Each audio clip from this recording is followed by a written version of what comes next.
सोचो, cockroach almost कुछ भी खा लेता है, इवन ग्लू या हेयर जैसे नॉन फूड आइटम्स। अब की आइडिया ये है कि डाइजेशन का गोल न्यूट्रिएंट्स को छोटे पार्टिकल्स में तोड़ के अब्सॉर्ब करना होता है। अगर किसी चीज में न्यूट्रिएंट्स ही जीरो हैं, तो बॉडी के पास अब्सॉर्ब करने को कुछ होता ही नहीं। चलो देखते हैं फिर सिस्टम उस मटेरियल के साथ करता क्या है। Let's use a simple diagram to make the relationship easier to see. पहले डाइजेस्टिव सिस्टम का मेन जॉब क्लियर कर लेते हैं। डाइजेस्टिव ट्रैक्ट बेसिकली दो चीजें करता है। एक, फूड को मैकेनिकली और केमिकली ब्रेक करता है। दूसरा, जो यूजफुल मॉलिक्यूल्स बनते हैं उनको इंटेस्टाइन की वॉल के थ्रू ब्लड में अब्सॉर्ब करता है। तो अगर कोई आइटम न्यूट्रिशनल वैल्यू 0 दे रहा है तो सिस्टम उसको कन्वर्ट नहीं करता, बस हैंडल करता है और आगे मूव करा देता है। अब प्रोसेसिंग का फर्स्ट स्टेप होता है इंजेशन और मैकेनिकल हैंडलिंग।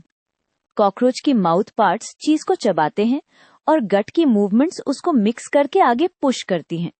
ये स्टेप इसलिए इम्पोर्टेंट है क्योंकि एंजाइम्स तभी इफेक्टिवली काम करते हैं जब सरफेस एरिया ज्यादा हो।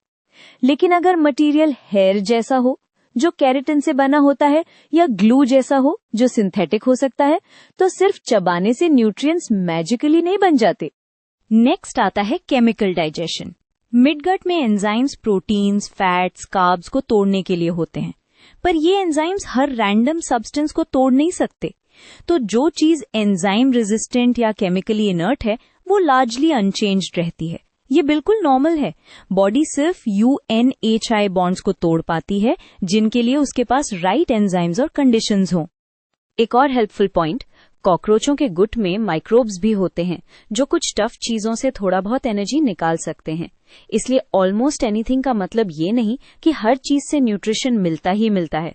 कभी कभी माइक्रोब्स टाइनी अमाउंट्स एक्सट्रैक्ट कर लेते हैं या मटेरियल के साथ चिपके ऑर्गेनिक बिट से न्यूट्रिशन मिल जाता है। पर ट्रूली जीरो न्यूट्रिशन पार्ट का फेट सिंपल होता है, वो पास थ्रू पैसेंजर की तरह आगे निकलता चला जाता है। अब लास्ट पार्ट, एलिमिनेशन।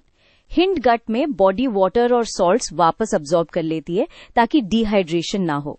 इसका कॉन्सिक्वेंस ये है कि इनडाइजेस्टिबल मटेरियल एंड में फीसेस के साथ कॉम्पैक्ट फॉर्म में बाहर निकल जाता है। अगर कोई टॉक्सिक केमिकल्स प्रेजेंट हो तो इंसेक्ट बॉडी उनको डिटॉक्सिफाई करने और वेस्ट में रूट करने की कोशिश करती है, बट कोर आंसर सेम रहता है। न्यूट्रिएंट्स नहीं मिल रहे तो डाइजेशन नहीं, मेनली ट्रांसपोर्ट और एक्सक्रीशन होता है। टू समराइज, कॉकरोच का digestive system zero nutrition items को स्पेशल वे से यूज नहीं करता। वो उनको च्यू और मिक्स करता है, एंजाइम्स ट्राई करते हैं, माइक्रोब्स कभी कभी ट्रेस हेल्प कर देते हैं, और जो पार्ट यूजलेस रहता है वो गट से पास होके वेस्ट बनकर बाहर निकल जाता है। यही रीजन है कि ईटिंग और गेटिंग न्यूट्रिशन दोनों सेम चीज नहीं होती।